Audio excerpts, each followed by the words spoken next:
প্রিয় দর্শক, আসসালামু আলাইকুম। দর্শক, আপনাদের প্রীতীয় শুভেচ্ছা জানিয়ে শুরু করছি নতুন একটি ভিডিও। তো দর্শক, আজকে আমরা এক অসহায় মেয়ের গল্প তুলে ধরবো, যার নাম হচ্ছে রূপা।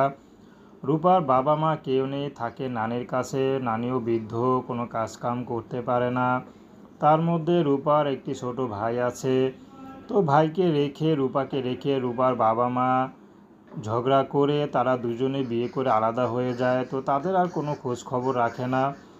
তো রূপার একটি কষ্ট যে যখন ছেলে মেয়েকে মানুষই করতে পারবে না, তাহলে কেন জন্ম দিয়েছে। তো এমন বাপ মাকে রূপা খুবই ঘৃণা করে। তো রূপার ভাই আছে, ভাইকে ফেলে রূপা কোথাও চলে যেতে পারছে না। তার মধ্যে রূপার অসুস্থ নানি, যে নানি তাদের বড় করেছে, দেখেছে। তো এখন রূপার বিয়ের বয়স হয়েছে, রূপা বিয়ে শাদী করবে। তো রূপা ভালো একজন মানুষ খুঁজছে, যে তাকে এত দুঃখ কষ্টের মাঝে একটু সুখে রাখবে, কখনো তাকে ছেড়ে যাবে না।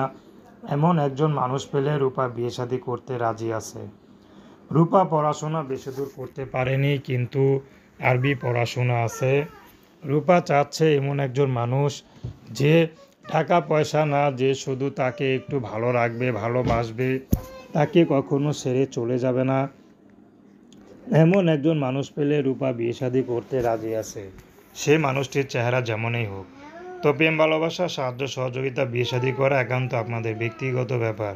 আসুন আমরা ৫ ওয়াক্ত নামাজ পড়ি। আসসালামু আলাইকুম।